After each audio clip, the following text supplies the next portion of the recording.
नमस्कार, ब्रह्मास्त्र देख रहे हैं अपने आपके साथ अनुराग सिंह। आज डिबेट की शुरुआत एक ऐसे बयान से जिसने उत्तर प्रदेश से लेकर बंगाल तक विपक्षी खेमे में खलबली मचा दी। योगी सरकार के मंत्री ओम प्रकाश राजभर ने एक ऐसी नस पर हाथ रख दिया जिसे इंडी अलायंस शायद ही दुनिया के सामने कबूल करना चाहे, क्योंकि असदुद्दीन ओवैसी पार्टी को मिली 125 निकाय सीटों ने यह साबित कर दिया कि मुस्लिम वोटर्स अब मजबूरी का सौदा करने के मूड में नहीं है।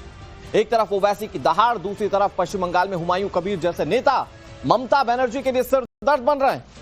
असर यह कि कल तक जो नेता सिर्फ पिछड़ा, दलित, अल्पसंख्यक की बात करते थे, वो अब मंदिरों के चक्कर काट रहे हैं। अखिलेश यादव जगन्नाथ धाम जा रहे हैं। राहुल गांधी की तैयारी अयोध्या जाने की है। सवाल उठ रहे हैं कि क्या ओवैसी का बढ़ता कद अखिलेश यादव और राहुल गांधी का सियासी गणित बिगाड़ रहा है और इसीलिए सॉफ्ट हिंदुत्व की राह पर विपक्ष को चलने के लिए मजबूर होना पड़ रहा है। और क्या यह सॉफ्ट हिंदुत्व का रास्ता ही एकमात्र विकल्प विपक्षी नेताओं के पास है? बड़ा सवाल यह भी कि अगर हुमायूं और ओवैसी बंगाल में साथ आ गए तो क्या इसका सीधा फायदा भारतीय जनता पार्टी को होने जा रहा है? और जो आरोप लगते हैं एआईएमआईएम के ऊपर कि वो बीजेपी की बी टीम है, उसमें कितनी सच्चाई है? विपक्षी दल उसको लेकर क्या सोचते हैं? ये तमाम मुद्दे जिस पर बात करेंगे, लेकिन सबसे पहले आपको ये रिपोर्ट दिखाते हैं।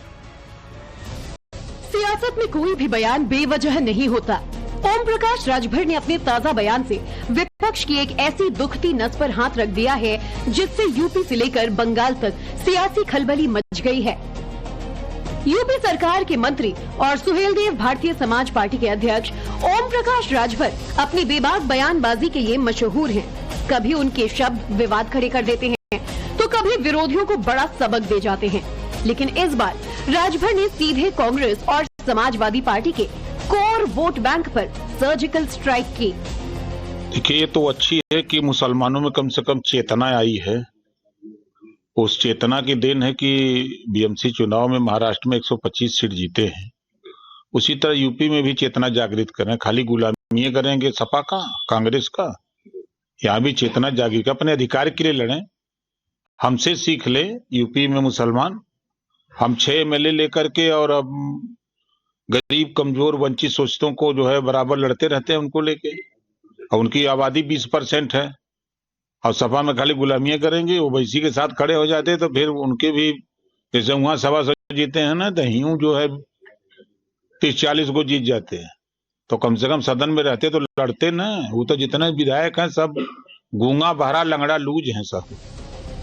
महाराष्ट्र के निकाय चुनावों में असदुद्दीन ओवैसी की पार्टी ने 125 सीटें क्या जीती, विपक्षी खेमे में मानो भूचाल आ गया।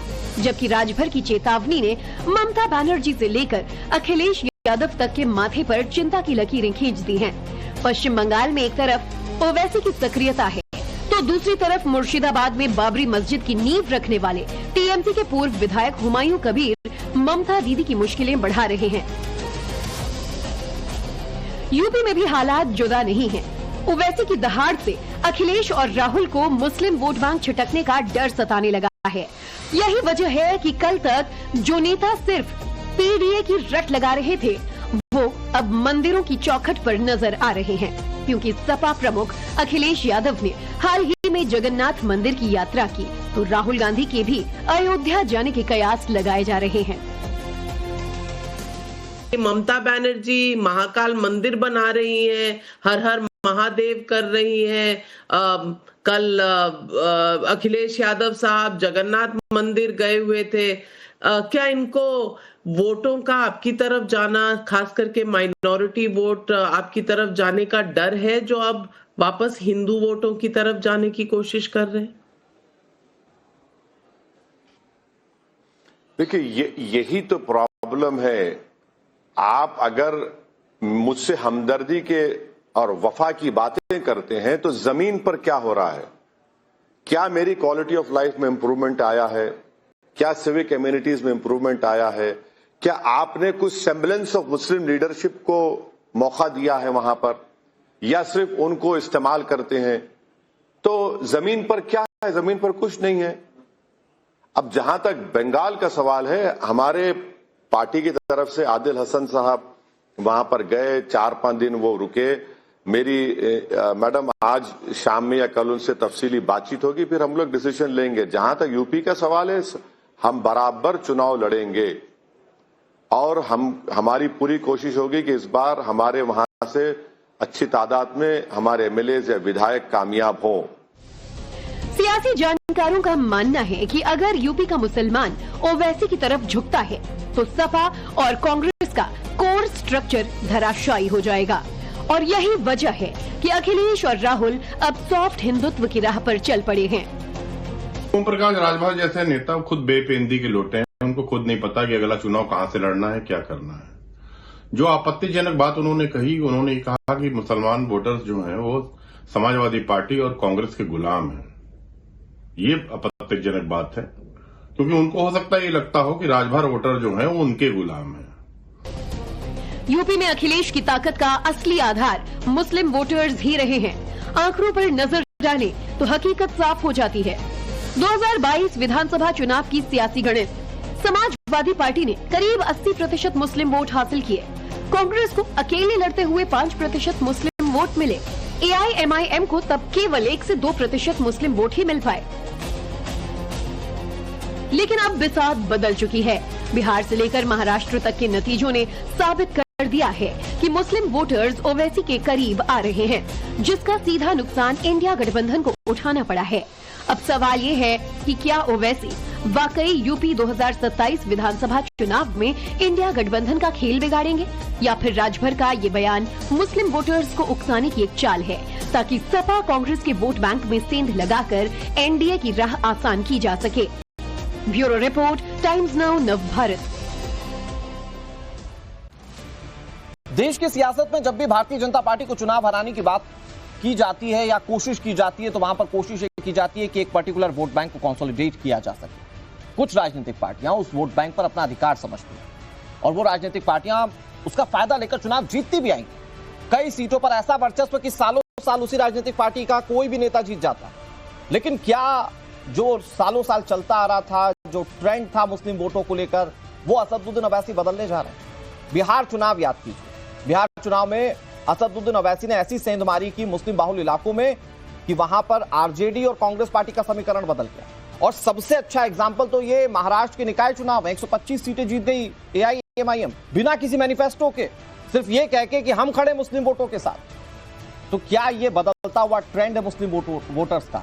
और अगर ऐसा है तो फिर कांग्रेस पार्टी, समाजवादी पार्टी या दूसरी विपक्षी पार्टियां जो इसके फेवर के होने की बात कहती हैं और इसके दम पर अब तक चुनाव जीतती आई हैं, उनका क्या होगा? हमारे साथ कई सारे मेहमान, उनका तारुफ आपसे करा, इस पर बातचीत करेंगे। डॉक्टर कौशल कांत मिश्रा हमारे साथ जुड़ गए, भारतीय जनता पार्टी के नेता हैं। हमारे साथ ममता काली जी जुड़ गई, राजनीतिक विश्लेषक हैं। हमारे साथ राघवेंद्र द्विवेदी जुड़ गए, सुहेल देव भारतीय समाज पार्टी के चीफ स्पोक्स पर्सन है। और हमारे साथ संदीप त्रिपाठी जुड़ गए, कांग्रेस पार्टी के नेता। डॉक्टर पूजा मिश्रा हमारे साथ जुड़ गई हैं, समाजवादी पार्टी के नेता। और आदिल हसन अब से कुछ ही सेकंड्स में हमारे साथ जुड़ेंगे, AIMIM के नेता हैं। सभी मेहमानों का बहुत बहुत स्वागत है। मैं शुरुआत राघवेंद्र द्विवेदी जी आप ही से करता हूं। भाई, ये जो ओम प्रकाश राजभर साहब कह रहे हैं, ये क्या आकलन है सर? क्योंकि आप कह रहे हैं कि अब मुसलमानों में चेतना आ गई है, तो क्या BMC चुनाव में मुसलमानों की चेतना जागी और उन्होंने ओवैसी साहब को चुना? मतलब ये चेतना आई है, इसको हम कैसे देखें? जो ओम प्रकाश राजभर कह रहे हैं, बड़े राजनीतिज्ञ हैं और वो ये जानते हैं कि कहां फायदा कहां नुकसान है, तो उस हिसाब से अपना करवड़ बदल लेते हैं। तो ये उनका ये कहना कि मुसलमानों में चेतना आई है, इसको किस संदर्भ में समझा जाए? नहीं, देखिए, दशकों बाद मुसलमानों ने अपना एक नेता माना है BMC के चुनाव में। उत्तर प्रदेश और महाराष्ट्र की जहां तक बात है तो उत्तर प्रदेश में भी लगभग 20% मुसलमान रहते हैं, महाराष्ट्र में भी लगभग 19% मुसलमान रहते हैं। लेकिन जब उत्तर प्रदेश की राजनीति की बात करते हैं तो उत्तर प्रदेश में मुसलमानों की अगुवाई कौन करता है? या तो आजम खां का परिवार करता है, या तो इमरान मसूद का परिवार करता है, या तो अंसारी बंधु करते हैं। इन तीन के बाद कोई भी पार्टी, चाहे वो कांग्रेस रही हो या समाजवादी पार्टी हो, किसी ऐसे मुस्लिम को आगे नहीं लाना चाहती है जिससे उनको भविष्य में दिक्कत हो। अगर मुसलमानों को लगता है कि कांग्रेस और समाजवादी में केवल हमसे वोट लिया जाता है, हमको वोट लेके छल दिया जाता है, तो वो अपना विकल्प चुने। हमारे मंत्री जी ने, हमारे राष्ट्रीय अध्यक्ष जी ने तो कहा कि हम तो, हमारे पास 6 विधायक हैं, 6 विधायकों के दम पे ही हम, देखिए, शोषितों, वंचितों और तमाम जो शब्द राजनीति में लिया जाता है उनके आधार पर हम काम कर रहे हैं। राघवेंद्र जी, दो चीजें देखिए, एक तो ये कि अगर आप उत्तर प्रदेश के संदर्भ में बात कर रहे हैं तो सरकार आपकी है, आप तो सबका साथ सबका विकास की बात करने वाले हैं, तो फिर उत्तर प्रदेश में तो कोई शोषित रहा ही नहीं होगा ना मुस्लिम समाज में। अगर आपकी सरकार है टेक्निकली, तो वहां तो कोई शोषित रहा ही नहीं, तो फिर उनको अपना मुस्लिमों का नेता चुनने की जरूरत क्या है? ये आप अपनी पार्टी के लिए वोट क्यों नहीं मांगते फिर? नहीं, देखिए अभी जो बयान है ये महाराष्ट्र के चुनाव के संदर्भ में है कि महाराष्ट्र की जनता ने एआईएम के ऊपर विश्वास जताया और वहां वोट दिया। अच्छा। उत्तर प्रदेश में भी अगर इन दो पार्टियों से उनका मन भर गया होगा तो या तो मतलब ये एनडीए के कंफर्म पाले है में आपको कि आएंगे आपको नहीं या मिलेगा फिर- वोट? नहीं बिल्कुल मिलेगा। अरे नहीं मिलता तो आज हम सरकार में कैसे रहते? बिना अच्छा। वोट मिले तो हम सरकार बनाए नहीं है। बिना वोट बनाए आप बताइए, पूर्ण बहुमत की सरकार थी समाजवादी पार्टी की 2012 में। लेकिन 2012 राघवेंद्र द्विवेदी साहब, जब आप यहाँ पर एसबीएसपी के प्रवक्ता बनकर बैठे हुए हैं, जिस वक्त ओम प्रकाश राजभर वो बयान दे रहे थे, ऐसा लग रहा था वो एआईएमआईएम के प्रवक्ता हैं, ऐसा लग रहा था वो लॉबिंग कर रहे हैं असदुद्दीन अवैसी के लिए। नहीं, देखिए हमारे राष्ट्रीय अध्यक्ष जी में एक बात स्पष्ट है, चूंकि वो चिकनी चुपड़ी बातें नहीं करते हैं। अच्छा। जो है वो बात तो कहते हैं, ठीक जो है। नहीं वो नहीं करते हैं। हाँ। इसीलिए उनको अपनी मीडिया पार्टी भी के खिलाफ सपोर्ट बोल देते करता हैं है। कभी-कभी। नहीं, पार्टी के खिलाफ जो सही, देखिए सही सुनना किसी को अच्छा नहीं लगता ना। उन्होंने ये कहा तो कि मुझे तो बीएमसी पसंद है सही चुनाव में सुनना। मुहम्मदनों को अगर लगा कि नहीं हाँ। वैसी को वोट देना चाहिए, दिए। यहाँ भी अगर उनको लगता है तो समाजवादी पार्टी और कांग्रेस के खिलाफ तो अगर मैं एनडीए के एक बार विरोध में जरा पूजा मिश्रा के पास जाता हूं। पूजा मिश्रा जी, अगर ये चेतना जाग गई, मतलब ओम प्रकाश राजभर कह रहे चेतना जगाई है, जो कि चेतना जागी बिहार के चुनाव में मुस्लिमों की, जो चेतना जागी अभी महानगर पालिका के चुनाव में, बीएमसी के चुनाव में, तो ये चेतना जाग गई तो सीधा असर तो 2027 के विधानसभा चुनाव पर पड़ेगा। सबसे ज्यादा असर तो समाजवादी पार्टी को ही पड़ेगा ना मैम, क्योंकि आकलन ये कहता है कि पिछले विधानसभा चुनाव में तकरीबन 80% वोटर्स तो आपके खाते में गए थे मुस्लिमों के। अनुराग जी देखिए, जब हम बात कर रहे हैं, अभी हम लोग प्रिसाइज हो जाते हैं ना, क्योंकि आप लोग प्रिसाइज हो रखे हैं मुस्लिम वोटर पे, प्रिसाइज हो जाते हैं ओपी राजभर पे, क्योंकि हम अभी जो डिबेट चल रही है उसे प्रिसाइज है। तो पहली बात तो ओपी राजभर के भी प्रवक्ता जो कह रहे थे उनको शायद पता नहीं है, आज ही 18 तारीख है। आज जो है आजमगढ़ गए हुए थे, अहिरैला थाना क्षेत्र में एक जो है इंटर कॉलेज है वहां पर, और उन्होंने वहां पे कहा हुआ है कि जो है बिना लाइसेंस के हथियार बांटे जाएं। तो ये तो ओपी राजभर जी का चरित्र है, वो चेहरा है कि वो ना तो फैक्ट की बात करते हैं, ना तो लॉ एंड ऑर्डर की बात करते हैं, ना ही जो है वो किसी के हित की बात करते हैं। वो सिर्फ सेल्फ हित की बात करते हैं और बिन पेंदी के लोटा है, जब चाहे वहां ढनक जाए। कहावत है कि सूप तो सूप चलनी बोले जिसमें हजार। ये लोटा आपके पास आता तो आप भी दोनों बाहें खोलकर एक्सेप्ट तो करते हैं। इस फैक्ट को तो आप भी झुठला नहीं ढनक जाए, मैं कह ही रही हूँ, हमने डिनाई कहा गया। मैंने पहले बोला कि हम प्रिसाइज हो जाते हैं, मैं प्रिसाइज इसीलिए नहीं प्रिसाइज नहीं है, वोट बैंक की मजबूरी है साहब, क्योंकि वो राजभर वोट बैंक पर उनका अच्छा होल्ड है। तो आपको लगता है 4 सीटें हमारे पास ज्यादा आ जाएंगी, तो आप भी ओम प्रकाश राजभर को झेलते हैं जो बीजेपी करती है। ये आपका नजरिया है, ये आपका नजरिया है। अगर इससे अलग कुछ बता दीजिए, इससे अलग कुछ बता दीजिए फिर। मेरा नजरिया अगर गलत है तो मौका दीजिए, मौका दीजिए प्लीज मैम, प्लीज। तो अनुराग जी, अगर आप चाहते हैं कि आप कह रहे हैं ना, अगर जो है सरकार में आप रहेंगे तभी तो आप हक की लड़ाई लड़ेंगे। हम कह रहे हैं कि अगर सरकार में हमें 2 सीटें कम मिल रही है और अगर राजभर आकर के समर्थन करते हैं और हम लड़ पाते हैं पिछड़ों के लिए भी, हालांकि राजभर जी नहीं लड़ते, वरना भर्ती, लेखपाल भर्ती, ये सारों में जो पिछड़ों का अधिकारों का हनन हुआ है उसके लिए लड़ रहे होते, पर इन्होंने नहीं लड़ा। ये कहते समाजवादी पार्टी के गुंडे हैं जो आकर के प्रोटेस्ट कर रहे होते छात्रों को। तो इससे परेशानी क्या है? अब हम प्रिसाइज होते हैं मुस्लिम वोटों को, जो कह रहे मुस्लिम वोटर्स जो है, पहली बात तो किसी भी वोटर्स के लिए ये शब्द का प्रयोग करना किसी के गुलाम है नहीं है। अगर रहे होते तो आपको लगता है 2014 में भाजपा की सरकार बनती? ऐसा पॉसिबल ही नहीं है कि 2012 में समाजवादी पार्टी की सरकार बन जाए सिर्फ 2 लोगों के वोट करने से, या भाजपा की सरकार बन जाए किसी एक समाज के वोट ना करने से। अगर उत्तर प्रदेश की हम बात करते हैं तो उत्तर प्रदेश की जो समस्याएं चल रही हैं वो ग्राउंड पे ये है कि बेरोजगारी चरम पे है, एग्जाम नहीं हुए हैं, और जो मुस्लिम समुदाय है उनको टारगेट करके एक्शन लिया जा रहा है। जी, ये 80-20 का कॉन्सेप्ट तो यही पॉलिटिकल पार्टियां लेकर आई ना, तो 80-20 के कॉन्सेप्ट में 80% तो ज्यादा था, और अगर वो कंसोलिडेट होगा जिसकी सियासत आप आरोप लगाती हैं कि हिंदुत्व की सियासत बीजेपी करती है, तो उसको उसका फायदा है। लेकिन आप एमवाय समीकरण वाली पार्टी है मैम, आप ये क्यों भूल रही हैं? ये एमवाय समीकरण तो आप ही की देन है ना। अभी भी आप पूरे देश में या पूरे राज्य में सबके वोट लेने की बात कहां करती हैं? आप बात करती हैं पीडीए की। अनुराग जी, ये आपका नजरिया, आपको लगता है समाजवादी पार्टी सबकी बात नहीं कर रही होती है? तो मैम ये पीडीए टर्मिनोलॉजी और एमवाय समीकरण ये कहां से एग्जिस्ट करते हैं? ये कौन लेकर आया? पीडीए की बात करते हैं हम। समाजवादी पार्टी पीडीए लेकर के आई हुई है और पीडीए की बात डंके की चोट पर करते हैं, वो करते भी रहेंगे। आप चाहे बोले कि प्रोटेस्ट करने वाले समाजवादी पार्टी के गुंडे हैं, चाहे कुछ भी कह लीजिए, हम उनके अधिकारों की बात करेंगे, वरना लेखपाल में जो 1700 सीटें बढ़ाई गई पिछड़ों की, वो ना बढ़ाई जाती। चलिए, मोस्ट अवेटेड गेस्ट हमारे साथ जुड़ गए, आदिल हसन। आदिल भाई बहुत बहुत स्वागत आपका। और संभवतः हमारे यहाँ जब हमारी editor in chief Navika Kumar बात कर रही थी तो शायद आप ही का जिक्र किया था कि आप बंगाल गए थे। आप ही थे, अगर तो प्लीज उसको कंफर्म कर दीजिएगा। खैर वो अलग बातें हैं, लेकिन आदिल भाई ओवैसी साहब क्या वाकई में मुस्लिमों के बड़े नेता बनकर उभर रहे हैं? और अगर ऐसा हो रहा है तो फिर अब तक जो मुस्लिम वोटों की रहनुमाई कर रहे थे उनका क्या होने जा रहा है? ओवैसी साहब ने कभी दावा नहीं किया कि वो मुसलमानों के नेता हैं। ओवैसी साहब मजलूमों की आवाज हैं। ओवैसी साहब दलित, पिछड़ा, अति पिछड़ा, जिस भी बिरादरी के साथ नाइंसाफी हुई है उसकी आवाज है। सीमांचल में सिर्फ मुसलमान नहीं रहते हैं, सिर्फ 30-35% सिर्फ मुसलमान रहते हैं, हर बिरादरी के लोग रहते हैं। पहली बार 16 अगस्त 2015 को ओवैसी साहब गए थे और आज सीमांचल को एक पहचान मिली। सीमांचल के मजलूमों की आवाज है। वहां के बाढ़ की समस्या, वहां की कटान की समस्या, वहां पे लोगों की बेरोजगारी, पलायन, हर मुद्दे को उन्होंने उठाया। आपने देखा कि सीमांचल को स्पेशल स्टेटस की मांग, पार्लियामेंट पे बिल उन्होंने लाया, हाईकोर्ट बेंच की बात की, पूर्णिया हाईकोर्ट बेंच की बात की, मेडिकल कॉलेज बलरामपुर बारसोई हो, कटिहार हो, किशनगंज हो, अररिया हो, उसकी बात। जब भी सीमांचल में ज्यादती हुई, बिजली कांड बारसोई में हुआ था, 2 लोगों को मारा गया था, उसमें हिंदू भाई भी था, मुस्लिम भी भाई था। उसको बिजली की मांग पर मारा था। मांग किया था बिजली होनी चाहिए, 12 घंटा 8 घंटा रहती थी, सिर्फ बिजली पर उस पर गोली चलाया था पुलिस ने। अगर सबसे पहले आवाज उठी थी तो इसी दारुसलाम में उठी थी। बैरिस्टर नहीं, आप सही कह रहे हैं आदिल भाई। आदिल भाई बहुत अच्छा बोले, बहुत अच्छा बोले। मैं ये कह रहा हूं कि देखिए 2 फैक्ट तो आप नहीं भूल सकते ना। पहला तो ये कि अभी ये महानगर पालिका के चुनाव में ओवैसी साहब कह रहे थे कि आपको नेता चुनना होगा, नहीं तो बीजेपी की सरकार रही तो कल को आप स्कूल नहीं जा पाएंगे। ये डर तो ओवैसी साहब ही दिखा रहे थे। दूसरा, क्या इस ट्रेंड को पूरा देश नहीं जानता कि ओवैसी मुस्लिम बहुल सीटों पर ही अपने उम्मीदवार उतारते हैं? पूरे देश में फुल फ्लैश चुनाव आप लड़ते कहां हैं? आप तो उन सीटों को चिन्हित करते हैं जहां पर मुस्लिम वोटों की संख्या ज्यादा होती है और वहीं चुनाव लड़ते हैं। तो कैसे मुस्लिम वोटों की ठेकेदारी या रहनुमाई नहीं करते आप लोग?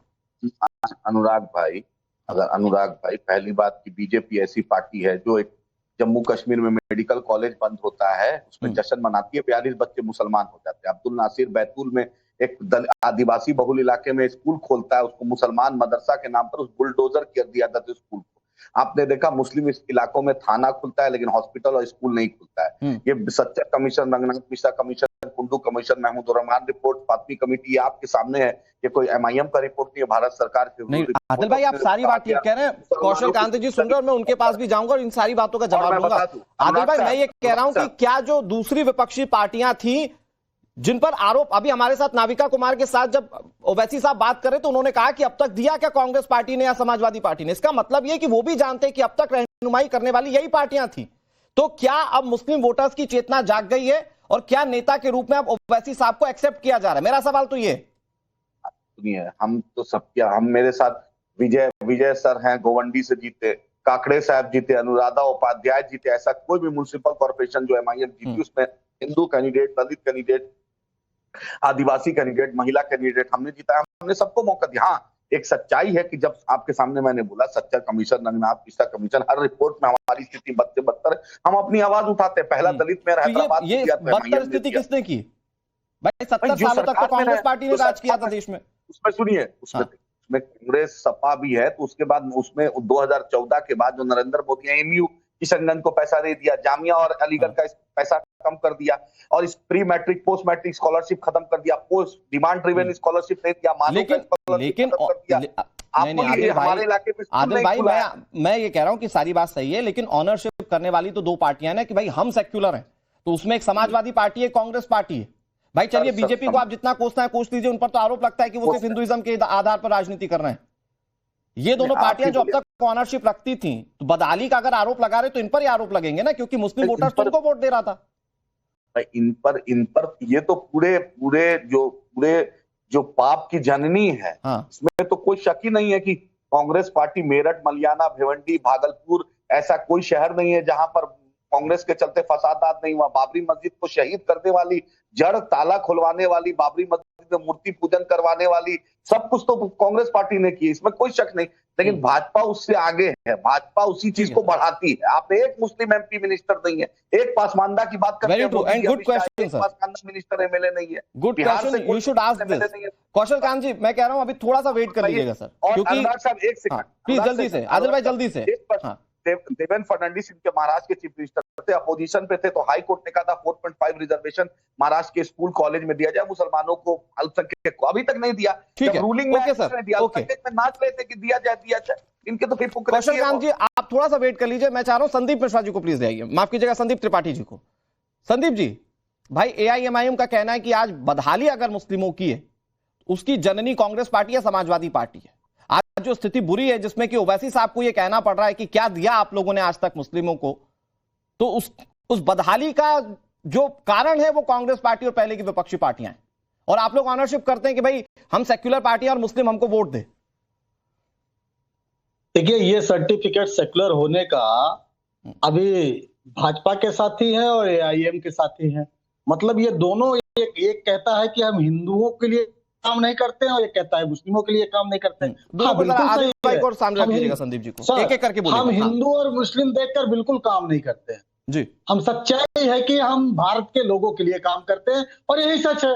अब तो भारतीय जनता पार्टी इसका मतलब जो कहती थी कि हमने जो है राम मंदिर बनाया, राम मंदिर के लिए ये किया वो किया, तो आदिल भाई के हिसाब से तो इन्होंने कुछ नहीं किया। जो कुछ किया कांग्रेस ने किया, और वो कहते हैं कि हिंदुओं के लिए कुछ नहीं किया। ये सच्चाई है कि दोनों कट्टरपंथी पार्टियां हैं। हम ना इनको मानते हैं ना उनको मानते हैं। हमने आजादी। लेकिन संदीप भाई, जो ट्रेंड दिख रहा है, संदीप भाई एक सवाल है, जो ट्रेंड दिख रहा है उसमें तो ये लग रहा है कि मुस्लिम वोटर्स ने तो ये मान लिया है ना कि उनका नेता असदुद्दीन ओवैसी है। यही वजह है कि बिहार में अच्छा रिजल्ट, यही वजह है कि महाराष्ट्र का चुनाव में अच्छा रिजल्ट एआईएमआईएम का। कौन क्या है, मेरी बात पूरी होने दीजिए। जैसे आपने सबको शांति से सुना, मेरी बात सुनिए। ये आजादी के पहले 1937 में चुनाव हुआ, जहां पर 126 पूरे देश में 126 मुस्लिम लीग के लोग जीत कर आते हैं, 126 पूरे देश से। और फिर 1937 के बाद फिर इसी तरह हिंदू मुस्लिम जैसे आज चल रहा है होता है, फिर संविधान सभा और उसका चुनाव होता है। 468 सीटें मुस्लिम लीग जीत कर आती है। उसकी देन कौन होती है? भारत का बंटवारा होता है। आज वही उसी मुहाने पर ये दोनों पार्टियां देश को ले जाकर खड़ा कर रही हैं, और उसकी सबसे बड़ी दोषी कोई पार्टी है तो भारतीय जनता पार्टी है। ठीक है, ये बात मैं कौशल कांति जी सब सुन रहे हैं, और कौशल कांति जी मैं आपको पूरा मौका दूंगा। सुनिए ना संदीप जी, एक सवाल है मेरा, लेकिन अगर मैं छोटा सा सवाल है, आदिल भाई भी आपको जवाब देना चाह रहे हैं। संदीप जी, एक छोटा सा सवाल ये कि फिर वोटर्स भरोसा क्यों नहीं कर रहा है? आप इतनी बड़ी बड़ी बातें कर लेते हैं भाई। बिहार का नतीजा आपको पता है, आप 60 सीटों पर लड़े थे, मात्र 6 सीटों पर जीत पाए। एआईएमआईएम को पता है आपको कितनी सीटों पर लड़ी थी? वो 5 सीटें ले आई उतने में। भाई कहां वोटर का भरोसा कर रहा है आप पे? मैं आ रहा हूं आदिल भाई की बात। सुनिए ना, अरे सुनिए ना, अनुराग भाई बिल्कुल सही कह रहा है। अब आते हैं इसी पे। अब हम अपने मुस्लिम समाज के लोगों से भी एक बात पूछना चाहते हैं कि भैया, आप जो है बीएमसी का चुनाव जब इसके पहले हुआ था तो 150 मुस्लिम पार्षद जीत कर आए थे पूरे कांग्रेस की, सिर्फ कांग्रेस पार्टी से 150 मुस्लिम पार्षद, और आज सिर्फ जो है 70 पार्षद जीत के आ रहे हैं। तो ये बताइए कि संख्या घटाने का काम किसने किया? ठीक है, एआईएम ने किया, आपका प्रतिनिधित्व कम करने का काम किया। मैं इसकी बात कर रहा हूं कौशल कांति जी। सच्चाई है कि एआईएम भारतीय जनता पार्टी के इशारे पर काम करती है। Okay, now you are on the point sir, please AIMIM please जवाब दे दीजिए। संदीप और सच्चा कमेटी की 80% सिफारिशें लागू की है। ठीक है, ओके, संदीप जी जवाब दे रहे हैं, एआईएमआईएम का प्रवक्ता जवाब दे रहे हैं, बीजेपी भी जवाब देगी आपको इसके बाद। आदिल भाई, अभी आप जिस स्कॉलरशिप की बात कर रहे थे वो इसी पार्टी ने चालू की। जिस आरक्षण की बात अभी कर रहे थे ना, इसी पार्टी ने दिया। आप कहते हैं कुछ नहीं दिया, गजब की दोगलाई है। कितना दोगलाई करिएगा भाई? एक बात कहते हैं कि संदीप भाई आप बोल लेने दीजिए। दिया किसने था ये भी बताइए ना। ठीक है संदीप भाई, you are having a valid point. Okay, की बात करते हैं। ओके आदिल जी, भाजपा कहते हैं आदिल हसन भाई प्लीज। किसने दिया था? अच्छा, आवाज थोड़ा सा कम कीजिए प्लीज, संदीप भाई ने बहुत बोल दिया। ठीक है, ओके आदिल भाई जल्दी जवाब दीजिए, मैं बीजेपी के पास जा रहा हूँ। आपके भी आरोप है और कांग्रेस पार्टी के भी। हाँ अनुराग भाई सुन लीजिए, अरे नहीं बोलने देगा यार। ठीक है, हो गया उनका बंद हो गया, ऑडियो बंद हो गया, प्लीज। अनुराग भाई 2010 में कांग्रेस पार्टी बिहार में 4 सीट जीती, तीनों सीमांचल से जीती। अभी सीमांचल में बिहार में चुनाव हुआ, 6 सीट कांग्रेस पार्टी जीती, 4 सीट सीमांचल में जीती, 2 सीट मुस्लिम बहुल इलाके में जीती। राहुल गांधी, अरे देखिए बिना ब्रेक का गाड़ी है, इसको चुप कराइए। बिना ब्रेक का गाड़ी है, ये बिना ब्रेक का गाड़ी है, बिना ब्रेक का गाड़ी है। बोलेगा ये इन लोग बोलेगा, बिना ब्रेक की गाड़ी सच्चाई नहीं सुन सकता है। सुनिए अनुराग भाई, रेवंत रेड्डी साहब तो चीफ मिनिस्टर है, सिटिंग चीफ मिनिस्टर है तेलंगाना के, और तेलंगाना के प्रदेश अध्यक्ष रहे। अकबर ओवैसी साहब, असद ओवैसी साहब के बारे में क्या बोलते हैं, इनसे पूछ लीजिए। यूएपीए एक्ट किसने लाया? आप ही बोलिए। टाडा में सबसे ज्यादा मुसलमानों की गिरफ्तारी हुई। एएमयू को किशनगंज को पैसा नहीं मिला, एएमयू का माइनॉरिटी स्टेटस नहीं मिला, मेरठ, मरियाना, भागलपुर जितना भी फसाद हुआ कांग्रेस के वक्त में हुआ। श्री कृष्ण कमीशन रिपोर्ट जो फसाद के बाद आदिल भाई, तो क्या मुसलमान समझ गया कि भाई इनको वोट नहीं देना है? सर बोलने दी सर, उसके जितना राहुल गांधी को, प्रियंका गांधी को वायनाड जाना पड़ा, अमेठी हारे, और अमेठी में भी 14 में जो जीते वो अंबिका जो जिस जगह जीते वो मुस्लिम बहुल इलाका था, मुसलमानों ने वोट किया। मुसलमान के मुद्दे पे ना प्रियंका बोलेंगे, ना राहुल बोलेंगे, ना खड़गे बोलेंगे। अभी सुन लीजिए, ठीक है, बिहार शरीफ में आदिल भाई मैं चाह रहा हूँ दूसरे केस पे आ जाए। ओके कांग्रेस मोदी, संदीप भाई 20 सेकंड वो कह रहे हैं आप सिर्फ वोट लेने का काम करते हैं, जहां से चुनाव हारते मुस्लिम बाहुल सीट चुनते हैं, जीतते हैं, उसके बाद मुस्लिमों का कुछ नहीं करते। संदीप त्रिपाठी 20 सेकंड।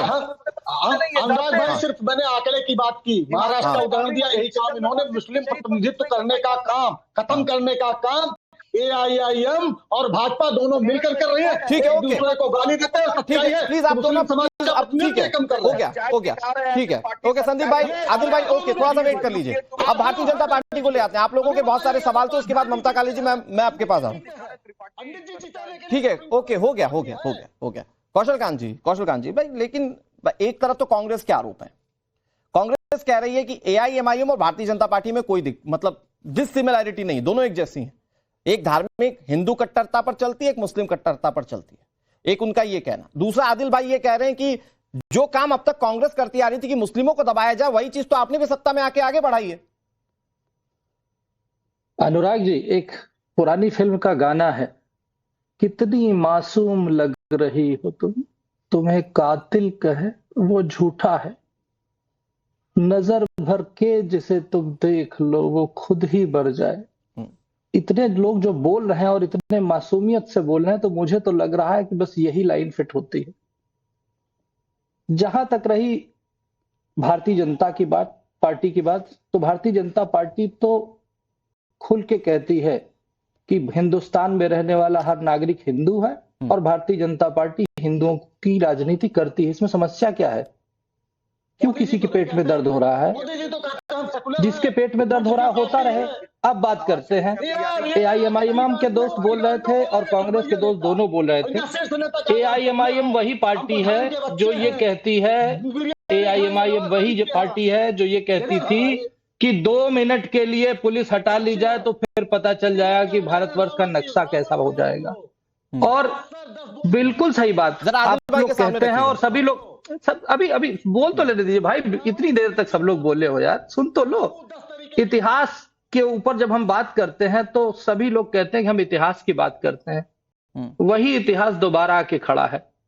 लेकिन देश का भविष्य यह है, देश की किस्मत यह है कि जब देश बटा, जब देश गुलाम था और जब कांग्रेस थी, उस समय देश बट गया था क्योंकि मुस्लिम लीग बन गई थी। आज किस्मत से मोदी जी की सरकार है और भारतीय जनता पार्टी और एनडीए की सरकार चल रही है। देश नहीं बटेगा, देश नहीं बटेगा। लेकिन अगर वो कौशल कांति जी, अगर वो देश नहीं बटेगा और अगर आप मुस्लिमों के लिए सबका साथ सबका विकास की बात कर रहे हैं, तो भी मुस्लिम वोटर्स का कंसोलिडेशन एआईएमआईएम की तरफ क्यों है? क्योंकि आप देखिए राइज ऑफ एआईएमआईएम, हर चुनाव से चुनाव वो बढ़ते जा रहे हैं। बिल्कुल अनुराग जी, हमें इस बात को समझना पड़ेगा। मैनिफेस्टो तक जारी नहीं किया था, उसके वोट देखिए आप, उसकी सीटें देखिए आप। हाँ अनुराग जी, देश आजाद होने से, संदीप जा रहा हूं, हाँ बस 2 मिनट दे दीजिए, उसके बाद आप बोलिएगा। हाँ, देश आजाद होने से लेकर आज तक सबसे ज्यादा लाभार्थी योजना या सरकारी योजनाओं का भाग जो पार्ट मिला है वो मुस्लिम को मिला है, वो भी मोदी जी की इसी हिंदूवादी सरकार ने दिया। ये सच्चाई है, इससे मुंह नहीं फेर सकते। लेकिन देश का मुस्लिम जो कट्टरपंथ की राह की तरफ मुंह देखता है, जो अपने आप को कहता है कि हमारे लिए कोई कुछ नहीं करता, भारतीय जनता पार्टी कुछ नहीं करती। सुन तो लीजिए अनुराग जी, सुन लीजिए, हकीकत सच्चाई सुननी है ना, तो सच्चाई ये है। आप चूंकि वोटर्स को कट्टरपंथी में बांट रहे हैं ना सर, मैं इसलिए पूछ रहा हूं कि क्या कट्टरपंथी वोटर मिले एआईएमआईएम को? अरे सुनिए, बिल्कुल सुनिए अनुराग जी, देश का मुसलमान हमेशा अपने, आता हूं आदिल भाई, हाँ, अपने धर्म के नाम पर वोट देता आया है, यही उसका दुर्भाग्य है। अदरवाइज ये देखिए, जो लोग कहते हैं हमने 1000 साल सत्ता चलाई है, वो लोग इस हालत में पहुंच गए कि बीपीएल के नीचे पहुंच गए। ये क्यों हो गया? क्योंकि वो धर्मांधता में डूबे हुए हैं। जब की जनता उठेगा जब तक वो देश की बात नहीं करेगा, जब तक वो हिंदुस्तान के साथ आपका थोड़ा सा नेटवर्क भी इशू दे रहा है कौशल कांत जी, यही हाल रहेगा। आपकी बात पर कांग्रेस और एआईएमआईएम दोनों जवाब देना चाह रहे हैं। मैं आप दोनों के पास आ रहा हूं, आदिल भाई और संदीप त्रिपाठी जी आ रहा हूं आपके पास। सच्चाई यही है। ठीक है कौशल कांत जी, मैं आ रहा हूं आपके पास फिर। लेकिन सवाल ये कि क्या फिर हम ये बोल दें कि सिर्फ हिंदुत्व की पार्टी है या हिंदुइज्म की पार्टी है भारतीय जनता पार्टी, क्या आप लोगों को वोट नहीं चाहिए? और ऐसा नहीं है तो फिर आपको उस वर्ग को भी आगे लेकर आना होगा जिसकी शिकायत मुस्लिम वर्ग के लोग कर रहे हैं। मैं एक बार फिर से आ रहा हूं कौशल कांत जी, मैं आ रहा हूं आपके पास। ममता काली जी हमारे साथ राजनीतिक विश्लेषक हैं। कौशल कांत जी मैं आ रहा हूं आपके पास। ममता काली जी, लेकिन हमने सुना पूजा मिश्रा हो चाहे संदीप त्रिपाठी हो, भाई ये तो मानने को तैयार नहीं है इस बात को कि कोई फर्क पड़ रहा है असदुद्दीन ओवैसी का इस तरह से चुनाव में राइज होने का। लेकिन आप कैसे देख रही बतौर पॉलिटिकल एनालिस्ट, क्या वाकई में ओवैसी साहब का बढ़ना समाजवादी पार्टी और कांग्रेस पार्टी के लिए कोई खतरा है, स्पेशली 2027 के लिहाज से? अनुराग जी बहुत बहुत धन्यवाद। तो मैं सबसे पहले तो ये बात याद दिला देना चाहती हूं कि आदरणीय नरेंद्र मोदी जी की जो सरकार है वो सबका साथ, सबका विकास और सबके विश्वास की सिर्फ बात नहीं करती है। जितने भी संसाधन इस देश के अंदर विकास के रूप में आए हैं वो सबके लिए प्रयोग होते हैं, फिर चाहे शौचालय हो, सड़कें हो, आयुष्मान कार्ड हो, आदि आदि आदि। लेकिन एक महिला हूं तो एक महत्वपूर्ण बात बोलना चाहती हूं। इस देश के अंदर केवल प्रधानमंत्री मोदी जी ने ही जो मेरी मुस्लिम बहनें हैं उनका दर्द समझा और ट्रिपल तलाक रूपी जो अभिशाप था उनके माथे से हटा दिया। वो कलंक था उनके जीवन में, उनके जीवन को बर्बाद और खत्म करने वाला किसी ने नहीं किया, कभी नहीं किया। इनफैक्ट जब ट्रिपल तलाक खत्म करने की बात आई तो ये जो मुस्लिम वोट बैंक की राजनीति करते हैं वो लोगों ने विरोध करना आरंभ कर दिया, कांग्रेस पार्टी ने विरोध करना आरंभ कर दिया। और देखिए मिस्टर राजभर ने जो एक बात बोली है वो करेक्ट है अनुराग जी, थोड़ा सा टाइम और लूंगी। वो बात करेक्ट है कि चाहे समाजवादी पार्टी हो चाहे कांग्रेस पार्टी हो, उन्होंने केवल मुस्लिम समाज का दोहन किया है, उनको अपना वोट बैंक समझा है। उनका यही राजनीति रही है कि इनको पिछड़ा रहने दो, इनको गरीब रहने दो, इनको पढ़ने मत दो, इनको मदरसे में ही पढ़ने दो, इनको मेन स्ट्रीम स्कूलिंग मत करने दो, क्योंकि अगर ये व्हाइट कॉलर बन गए, एजुकेटेड बन गए तो ये तो हमारी ऐसी तैसी कर देंगे, हमको वोट नहीं देंगे, है ना। और वो चीज अब ओवैसी साहब समझ रहे हैं। मिस्टर ओवैसी की एक बात तो मैं बहुत तारीफ सदैव से करती रही हूं और आज भी बोलूंगी कि वो देशभक्त है। जब भारत पाकिस्तान की बात आती है तो वो देश के एलओपी की तरह हरकत नहीं करते हैं, वो जमकर इस देश के साथ खड़े होते हैं और पाकिस्तान को आईना दिखाते हैं। लेकिन मिस्टर ओवैसी को यह भी पता है कि मुस्लिम नेता तो मैं ही हूं। उनकी जो एसओपी है, standard operating procedure for his politics, that is very clear कि मैं मुस्लिमों का नेता हूं। और अच्छी बात है क्योंकि अचानक से मिस्टर राहुल गांधी को यह लगने लगा था कि नेता तो राहुल गांधी और अखिलेश भी बनते हैं ना मैम। एक चीज और बोल रही हूँ, मुस्लिमों के नेता तो अखिलेश और राहुल भी बनते हैं। सॉरी मैं कह रहा हूं अखिलेश और राहुल भी तो मुस्लिमों के नेता बनते हैं। वो कहते हैं हम सेक्युलर पार्टी हैं, हम लेकर जाएंगे ये पिछड़े हुए वर्ग को आगे। वो बात अलग है कि मुस्लिम आज भरोसा नहीं कर रहे हैं। हाँ। इन्होंने वही किया है। देखिए चाहे अखिलेश यादव हो चाहे मिस्टर राहुल गांधी हो, दोनों ही केवल और केवल मुस्लिम समाज को अपना वोट बैंक समझ करके उनकी राजनीति करते हैं, उनका दोहन करते हैं। उनके लिए आज तक कुछ किया नहीं है, इसलिए इन्होंने पीडीए बना दिया। जातिगत जनगणना की नौटंकी मिस्टर राहुल गांधी करते रहते हैं, है ना। लेकिन इनका ये पीडीए वीडीए चलेगा नहीं। पर एक चीज बताती हूँ आज अनुराग जी कि यूपी के अंदर एमवाई समीकरण तो चलेगा, यूपी के अंदर एमवाई समीकरण चलेगा, डंके की चोट पर चलेगा, लेकिन सपा वाला नहीं चलेगा, राष्ट्रवाद वाला चलेगा। पता है कौन सा एमवाई समीकरण है वो? मोदी जी एंड योगी जी।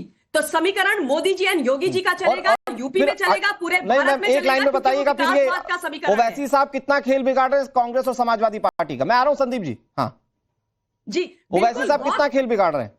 बिगाड़ेंगे ना, ये तो प्रत्यक्षम किम प्रमाणम। अभी हमने देख लिया महाराष्ट्र के अंदर, हमने बिहार के चुनाव में देखा, कांग्रेस पार्टी की तो उन्होंने हालत पस्त कर दी। 61 सीटों पर लड़े, मात्र 6 सीटें जीत करके आए। ओवैसी साहब 5 सीटें लेकर के आ गए। और देखिए यूपी की जहां तक बात है 20% मुस्लिम वोट है ना। और वहां पर पिछली बारी का भी समीकरण आपने दिखाया, 80% सपा को मिला, 5% कांग्रेस को मिला था, वो भी खत्म होने वाला है। एंड बाय द वे यहां पर कांग्रेस वाले कह रहे थे कि इन लोगों का वोट बैंक गिर रहा है, इनकी सीटें नीचे आनी, फलाना हो रहा है, ढीकना हो रहा है। उत्तर प्रदेश में आपने सबसे ज्यादा सीटें 1951 में जीती थी, उसके बाद आपने सबसे इतिहास का गंदा चुनाव हारा और देखा है, वो 2022 का था जब कांग्रेस पार्टी 2 सीटों पर सिमट करके रह गई थी। तो इनका सुपड़ा साफ होने वाला है, ओवैसी जी इनका बैंड बजाने वाले हैं। प्लीज थोड़ा सा वेट कर लीजिएगा, पूजा मिश्रा के पास जाना है मुझे, फिर उसके बाद आदिल भाई आपके पास आ रहा हूं। पूजा मिश्रा जी, लेकिन वो अगर आंकड़ों पर देखें, हम ऐसे बात नहीं करते कि नहीं हमें वोट दे देंगे भाई। अल्टीमेटली एक नेता लीडर उठता हुआ दिख रहा है ना, जैसा कि संदीप त्रिपाठी ने कहा या दूसरे हमारे पैनलिस्ट ने कहा कि भाई वहां पर कुछ एक नेता थे जो मुस्लिमों के थे, समाजवादी पार्टी के, जो सोचते थे कि सिर्फ हमारी बपौती है इन वोटर्स पर। लेकिन आज एक अचानक से एक लीडर राइज हो रहा है जो कह रहा है मैं आपको शिक्षा दिलाऊंगा, जो कह रहा है मैं आपको रोजगार दिलाऊंगा। तो आज के समय में वो वोटर टर्नआउट हो रहा है उसके लिए। तो ऐसे में तो आपके लिए खतरे की घंटी भाई। 80% लेकर तो आप कितनी सीटें लाए थे 2022 में, ये आप भी जानते हैं। अगर वो 80% में से भी छिटके तो आपका क्या होगा 2027 में? अनुराग जी, अभी जो उत्तर प्रदेश की जनता है और अभी जो भी आपने मुसलमान की बात की ना, हमने पहले बोला था प्रिसाइज होता था, मुस्लिम की अगर बात करते हैं सबसे ज्यादा मॉब लिंचिंग यहाँ पे हुई। और भाजपा के प्रवक्ता गए थे इतिहास में, मुझे लगता है कि इनको ध्यान नहीं आया। 1940 से लेकर के 1941 तक बंगाल प्रांत में इन्होंने मुस्लिम लीग के साथ में सरकार बनाई थी और श्यामा प्रसाद मुखर्जी थे, तब तो भाजपा थी नहीं, 1980 में बनी हुई है। पूजा मिश्रा जी गलत फैक्ट कह रही हैं, आप जाके पढ़िए। मुस्लिम लीग के साथ कोई सरकार नहीं बनी थी, कृषक किसान पार्टी के साथ सरकार बनी थी। झूठ बोलते हैं यहाँ पर आकर के। नकल वाले है ना, ये नकल वाले है ना। जैसे मुलायम जी ने वो किताब रखे, अरे पूजा जी चिल्लाने से कुछ नहीं होगा, पूजा जी चिल्लाने से कुछ नहीं होगा। सच्चाई है कि कभी भी मुस्लिम लीग के साथ सरकार नहीं बनाई गई थी। ये गलत फैक्ट आप लोग देते हैं, जाकर के पढ़ तो लीजिए। मुलायम सिंह जी ने तो किताब रख करके एग्जाम देने की पद्धति शुरू की थी। मुलायम सिंह जी ने किताब रख करके पढ़ाई करने की, एग्जाम देने की पद्धति डेवलप की थी। कम से कम पढ़ तो लीजिए। पूजा जी गलत फैक्ट क्यों दे रही हैं? MY फैक्टर की राजनीति करने वाले आप, MY फैक्टर को वोट बैंक बनाने वाले आप, करने वाले आप, ठीक है, पीडीए खत्म हो जाता है। कौशल कांत जी में आ रहा हूँ आपके पास, कौशल कांत जी में आ रहा हूँ आपके पास। अनुराग जी ये बताइए कि मदरसे की बात की जो नहीं पूजा जी, पूजा जी मैंने पूजा जी एक मिनट, एक सवाल है, एक छोटा सा सवाल है पूजा जी, एक बहुत छोटा सा सवाल है। कौशल कांत जी में आ रहा हूँ, कौशल कांत जी में आ रहा हूँ आपके पास। ठीक है सर, आपने काउंटर कर दिया सर उस फैक्ट पर, आपने काउंटर कर दिया उस फैक्ट पर मैं आगे भी जानकारी दे दूंगा। पूजा मिश्रा जी एक छोटा सा सवाल, मैं चाह रहा हूँ दूसरे भी पैनलिस्ट बोले, 20-20 सेकंड सबके पास जाना है। पूजा मिश्रा जी एक लास्ट क्वेश्चन, तो ये बताइए कि अगर आप वो सेक्युलरिज्म वाली बात पर हैं, अगर आप राम मंदिर नहीं गए, अगर आप हिंदुइज्म की तरफ दिखाई नहीं दिए, तो फिर तो ये आरोप क्यों लग रहे हैं आप पर कि अब जब अपना वोट बैंक 80% में से छिटकता हुआ देख रहे हैं तो आप जगन्नाथ मंदिर जा रहे हैं, ये दिखाने की कोशिश करें कि कैसे मैं सॉफ्ट हिंदुत्व की राह पर हूं, कैसे मैं भी हिंदुइज्म की तरफ हूं। आ रहा हूं आदिल भाई इसके बाद। अनुराग जी जो है हमारा जो है प्रोग्राम चल रहा है समाजवादी पार्टी का, वो अलग अलग स्थानों पे जा करके माननीय राष्ट्रीय अध्यक्ष जी, आपको पता ही होगा अगर कोई चैनल कवर कर रहा होगा, तो प्रोग्राम चला। तो जो जहां पे जा रहे हैं उनका उड़ीसा का दौरा लगा हुआ था। अब उड़ीसा में अगर आपका भुवनेश्वर में दौरा लगा होगा तो ऑब्वियस ही बात है आप जाएंगे। आदिल भाई जल्दी से जवाब दे दीजिए। आदिल भाई 20 सेकंड है आपके पास, संदीप जी आ रहा हूं उसके बाद। अब इसमें पूजा जी इतना ही वक्त इजाजत दे रहा है। आदिल भाई जल्दी से, सब बोलना चाह रहे हैं। अनुराग भाई भाजपा से पूछिए, एक भी मुसलमान MP मिनिस्टर नहीं है और वो पासमानदा मुसलमान की बात करती है। कर्नाटका में रिजर्वेशन खत्म की, आंध्रा में खत्म करने की बात करती है। चंद्रबाबू नायडू जाकर नमाज पढ़ रहे हैं, मुसलमानों के मुद्दे पर विदेश के मुसलमान से मिलते हैं, भारत के मुसलमान से नहीं मिलते हैं। शेख हसीना आदिल भाई इसका जवाब तो सुन लो। ठीक है दे दीजिए। आदिल भाई इसका सीधा सा जवाब ये है कि एक ऐसा मुस्लिम बाहुल्य इलाका बता दीजिए जहां पर भारतीय जनता पार्टी जीत कर आती हो। एक बाहुल्य इलाका दिखा दीजिए, एक भी मुस्लिम बाहुल्य इलाका दिखा दीजिए जहां पर भारतीय जनता पार्टी जीत कर आती हो। और पूरे देश में AIMIM वहां पर जीतती है जहां पर की मुस्लिम नहीं, लेकिन अगर वो वोट नहीं दे रहे हैं तो क्या उनको साधेंगे नहीं? सच्चाई है। नहीं कौशल कांत मिश्रा जी, तो क्या अगर वो वोट नहीं दे रहे तो उनका मिनिस्टर नहीं होगा? ठीक है, एक मिनट, ममता काली जी रखिए और संदीप त्रिपाठी जी को, ठीक है, और राघवेंद्र भाई को। चुनाव चलता है जीतने पे, ठीक है, संदीप त्रिपाठी जी 20 सेकंड, संदीप त्रिपाठी जी 20 सेकंड।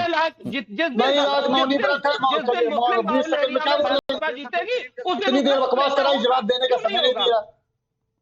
चलिए ठीक है, तो आप मौनी व्रत पर रह लीजिए, कोई बात नहीं। राघवेंद्र भाई ये क्या मास्टर स्ट्रोक माने, ये मास्टर स्ट्रोक माने या साफ गोली माने ओम प्रकाश राजभर की? अनुराग जी ये देश की विडंबना कहिए या राजनीति कहिए, जब हमारे देश में चुनावी पर्व आता है 5 पंचवर्षीय में, तो लोग कोर्ट के ऊपर जने पहनते हैं। राम मंदिर के बुलावा जाता है, कार्ड छप के जाता है, नहीं ठुकरा देते हैं। और जब राजनीति का समय आता है तो मंदिर में मत्था टेकते हैं। सावन के पवित्र माह में मटन खाएंगे लेकिन बाबा धाम नहीं जाएंगे। ठीक है, ये राजनीति बिल्कुल, और ये सब देख रहे हैं सर, इसका असर भी दिख रहा है अभी वोटों में। जल्दी से लास्ट 10 सेकंड ममता जी। जी, मैं तो सिर्फ समाजवादी पार्टी के छद्मी रूप को देख करके बड़े चकित स्थिति में हूँ। अनुराग जी, जो जिन लोगों ने कार सेवकों पर गोली चलाई, जिन्होंने राम लला को उनके घर में मंदिर में नहीं आने दिया, आज वो मंदिर घूम रहे हैं। मतलब चुनावी छद्मी हिंदू लेकिन सोच रहे समस्या हैं ये है कि जिसके करीब दिखने के लिए सब कुछ किया जा रहा था, आज तो वो भी करीब नहीं दिख रहे। मैम, बहुत शुक्रिया आप सभी का मेरे साथ इस चर्चा में शामिल होने के लिए।